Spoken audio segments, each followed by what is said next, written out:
Silicon city Bengaluru ಗುಂಡಿಗಳ ರಾಜಧಾನಿಯಾಗಿದೆ. ಗುಂಡಿ ಗಂಡಾಂತರದಿಂದ ಬೇಸತ್ತು ಹೋಗಿದ್ದ ವಾಹನ ಸವಾರರು ಟಿವಿ9 ವರದಿಯಿಂದ ನೆಮ್ಮದಿಯ ನಿಟ್ಟುಸಿರು ಬಿಟ್ಟಿದ್ದಾರೆ. ಪಾಲಿಕೆ ಅಧಿಕಾರಿಗಳು ಹಗಲು ರಾತ್ರಿ ಎನ್ನದೆ ಗುಂಡಿ ಮುಚ್ಚುತ್ತಿದ್ದಾರೆ.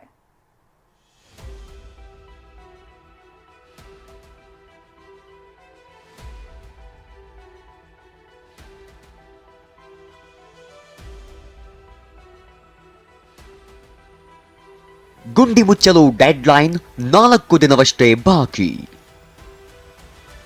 ಗಲ್ಲಿ ಗಲ್ಲಿಯಲ್ಲೂ ಗುಂಡಿ ಮುಚ್ಚುತ್ತಿರುವ ಬಿಬಿಎಂಪಿ. ಸಾವಿನ ಗುಂಡಿಗಳ ಬಗ್ಗೆ ಟಿವಿ9 ಅಭಿಯಾನಕ್ಕೆ ದೊಡ್ಡ ಪ್ರತಿಫಲವೇ ಸಿಕ್ಕಿದೆ. ಬೆಂಗಳೂರಿನಲ್ಲಿ ಗುಂಡಿಗಳನ್ನು ಮುಚ್ಚಲು ಡಿಸಿಎಂ ಡಿಕೆ ಶಿವಕುಮಾರ್ ಅಧಿಕಾರಿಗಳಿಗೆ ಖಡಕ್ ಸೂಚನೆ ನೀಡಿದ ಬೆನ್ನಲ್ಲೇ ಗುಂಡಿ ಮುಚ್ಚುವ ಕಾರ್ಯ ಭರದಿಂದ ಸಾಗಿದೆ.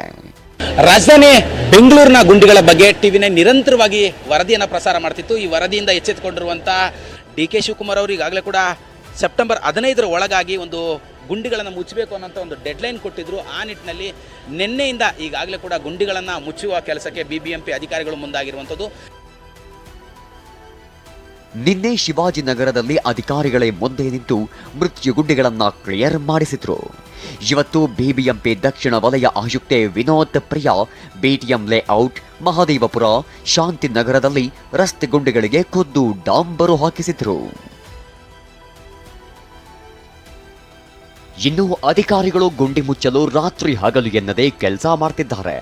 ರಾತ್ರಿ 10 ಗಂಟೆಯಾದರೂ ಹೆಬ್ಬಾಳದ ಎಸ್ಟಿ ಮಾಲ್ ಬಳಿ ಬಿಬಿಎಂಪಿ ಮುಖ್ಯ ಆಯುಕ್ತ ತುಷಾರ್ ಗಿರಿನಾಥ್, ಬಿಎಂಆರ್ಸಿಎಲ್ ಎಂಡಿ ಮಹದೇಶ್ವರ ರಾವ್ ಗುಂಡಿ ಮುಚ್ಚುವ ಕಾರ್ಯ ಪರಿಶೀಲನೆ ನಡೆಸಿದ್ರು.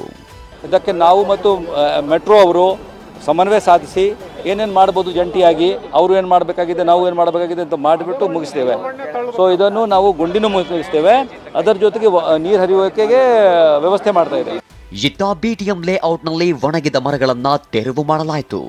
ಪಾಲಿಕೆ ಸಿಬ್ಬಂದಿ ಲೇಕ್ ರೋಡ್ನಲ್ಲಿ ಬೃಹತ್ ಮರಗಳ ರೆಂಬೆ ಕೊಂಬೆಗಳನ್ನ ಕಟ್ ಮಾಡಿದ್ರು. ಸಾರ್ವಜನಿಕರು ಟಿವಿ9ಗೆ ಧನ್ಯವಾದ ತಿಳಿಸಿದ್ರು. ಟಿವಿ9 ಅವ್ರು ತಗೊಂಡಿರೋ ಇನಿಷಿಯೇಟಿವ್ ತುಂಬ ಯೂಸ್ಫುಲ್ ಅನಿಸುತ್ತೆ ಸಾರ್ವಜನಿಕರಿಗೆ. ಅವಾಗ ಏನಾಗುತ್ತೆ, ಜನ ನೋಡಿರ್ಬೋದು, ಅಪ್ರಿಷಿಯೇಟ್ ಮಾಡ್ಬೋದು, ಆದರೆ ಅದನ್ನು ಹಾಗೆ ಫಾಲೋ ಅಪ್ ಮಾಡಿ ಅದನ್ನು ನೀಟಾಗಿ ನಡೆಸ್ಕೊಂಡು ಹೋಗ್ತಿದಾರಲ್ಲ, ಟಿವಿ9 ಅವ್ರಿಗೆ ತುಂಬ ಥ್ಯಾಂಕ್ಸ್ ಹೇಳ್ತೀನಿ. ಸದ್ಯ ಗುಂಡಿ ಮುಚ್ಚೋಕೆ ಡಿಸಿಎಂ ಕೊಟ್ಟಿರೋ ಗಡುವು 4 ದಿನವಷ್ಟೇ ಉಳಿದಿದೆ.